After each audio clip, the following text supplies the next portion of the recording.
नमस्कार मित्रांनो, जय महाराष्ट्र. वैराम व्लॉग्समध्ये आपल्या सर्वांचं मनापासून स्वागत आहे. हा आपला पहिला व्लॉग आहे आणि या पहिल्या व्लॉगची सुरुवात आपण गणपती बाप्पाच्या नावाने करणार आहोत. बोला तर गणपती बाप्पा मोरया, मंगळमूर्ती मोरया. खूप एक्साइटमेंट आहे. हा आपला पहिला व्लॉगसाठी आपण या प्रवासाची सुरुवात आपण स्वामी समर्थांच्या मठापासून करणार आहोत. चला तर मग बोला श्री स्वामी समर्थ महाराज की जय. काय आम्ही लगेचच रिक्षात बसलो, डायरेक्ट स्टेशन गाठलं, स्टेशनला पोहोचलो. त्यात आमच्या एका मित्राने डायरेक्ट सगळ्यांची तिकीटच काढली. ते बघून आम्ही शॉक झालो. मग तो म्हणला, अरे घाबरू नका, नंतर जीपे करा. तर हा मठ येतो पलसदरी येते आणि एकदम शांत आणि निसर्गरम्य ठिकाण. इथे जायचं असेल तर CSMT वरनं खोपोलीकडे जाणारी ट्रेन पकडायची आणि पलसदरी स्टेशनला उतरायचं, किंवा दुसरा ऑप्शन म्हणजे कर्जत स्टेशनवरून उतरून रिक्षा पण इझिली अवेलेबल आहेत. चला तर सुरू करूया आजचा प्रवास. पलसदरी स्टेशन पासून चालत मठात जायला साधारण 15 ते 20 मिनिटं लागतात. या प्रवासाची खरी मजा मात्र रस्त्यातच सुरू होते. रस्त्यात सर्वात आधी कालकाई देवीचं सुंदर मंदिर लागतं. तिथे थोडा वेळ थांबलं की एक वेगळीच शांतता अनुभवायला मिळते. पुढे जाताना निसर्गाच्या कुशीत लपलेलं एक सुंदर गाव लागतं. गावातून चालताना आपण अक्षरशः त्याच्या सौंदर्यात हरवून जातो. वाटेत स्वामींच्या मठात दिशेने जाणारे फलक ठिकठिकाणी लावलेले आहेत, म्हणून वाट चुकण्याचा प्रश्नच येत नाही. मध्येच एक जुनी सुंदर विहीर लागते, जी आपल्याला गावच्या आठवणींमध्ये घेऊन जाते.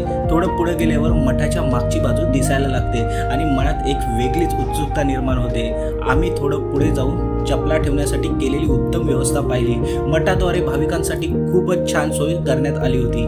मठात आत जाताच उजव्या बाजूला प्रसादी घेण्यासाठी व्यवस्था आहे आणि त्याच्याच शेजारी पाय धुण्यासाठी सोय करण्यात आलेली आहे. संपूर्ण वातावरण खूप शांत, पवित्र आणि मनाला प्रसन्न करणारं आहे. मठात आत प्रवेश करतात समोर श्री दादा महाराज दरेकर दादांची पवित्र समाधी दिसते. त्या समाधीसमोर उभं राहिल्यावर मन आपोआपच शांत होतं. दादा महाराज आणि त्यांच्या सोबत असणाऱ्या स्वामी सेवकांच्या अथक प्रयत्नातून हा पवित्र मठ उभा राहिला आहे. त्यांची सेवा आणि श्रद्धा आजही तिथे जाणवते. रांगेतून पुढे जात असताना एक सुंदर गुरु कक्ष लागतो, जिथे दरेकर दादा महाराज आणि स्वामी समर्थ महाराज यांची अत्यंत मनमोहक प्रतिमा पाहायला मिळते. तिथूनच पुढे स्वामींच्या गाभाऱ्यात जाण्यासाठी प्रवेशद्वार आहे. गाभाऱ्यात पाय ठेवताच मन अगदी शांत आणि प्रसन्न होतं. इथे शूटिंग आणि सेल्फी काढण्यास मनाई आहे, पण आम्ही मठातून घेतलेली परवानगी आणि त्यांनी दिलेला मायेचा प्रतिसाद ही जणू स्वामींचीच इच्छा वाटते. स्वामींचं दर्शन घेऊन बाहेर येताच शेजारीच स्वामींचं शेजघर आहे. तिथे स्वामींची उपस्थिती स्पष्ट जाणवते.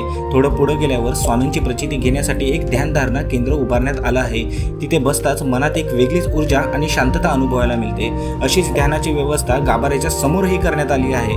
समोर श्री गणेशाची सुंदर मूर्ती आणि मागे शेषनागाची भव्य रचना. संपूर्ण मठात एक दिव्य ऊर्जा आणि प्रसन्नता जाणवते. स्वामींच्या आरतीची वेळ ही दुपारी 12 ते 12:30 पर्यंत आहे आणि इथे आरती इतकी भावपूर्ण असते की तुम्ही नकळत त्यात हरवून जाता. आरतीनंतर शेजारीच महाप्रसाद कक्ष आहे. इथे रांगेत शिस्त नियम पाळले जातात. तिथे आई अन्नपूर्णा माता आणि स्वामींची मूर्ती विराजमान आहे. रांगेत पुढे जाताच उत्तम प्रकारे जेवणाची व्यवस्था करण्यात आलेली आहे. महाप्रसादासाठी अन्नदान, दीपपूजा, दत्तयाग, अभिषेक किंवा इतर सेवा करायची असल्यास मठात एक मदत केंद्रही उपलब्ध आहे. जेवणासाठी ताट आणि पाण्याचा ग्लास घेऊन प्रशस्त जागेत बसून शांतपणे प्रसाद घेता येतो. आणि सर्वात सुंदर गोष्ट म्हणजे जेवण झाल्यानंतर आपण आपलं ताट व ग्लास धुवून परत देण्याची सुंदर परंपरा इथे पाळली जाते. थोडं पुढे गेल्यावर बसण्यासाठी उत्तम व्यवस्था आहे आणि शेजारीच स्वामींचे परमशिष्य श्री शंकर महाराज यांचं मंदिर आहे. मागेच आई जगदंबेची सुंदर मूर्ती मंदिर स्वरूपात स्थापित केलेली आहे. असं प्रति अक्कलकोट म्हणून ओळखला जाणारा आणि स्वामींच्या पदस्पर्शाने पावन झालेल्या पलसदरीच्या मठाला तुम्ही नक्की भेट द्या. आणि हो, चॅनलवर नवीन असाल तर सबस्क्राईब करून ठेवा, कारण यापुढे सर्व हेवी व्लॉग्स येणार आहेत.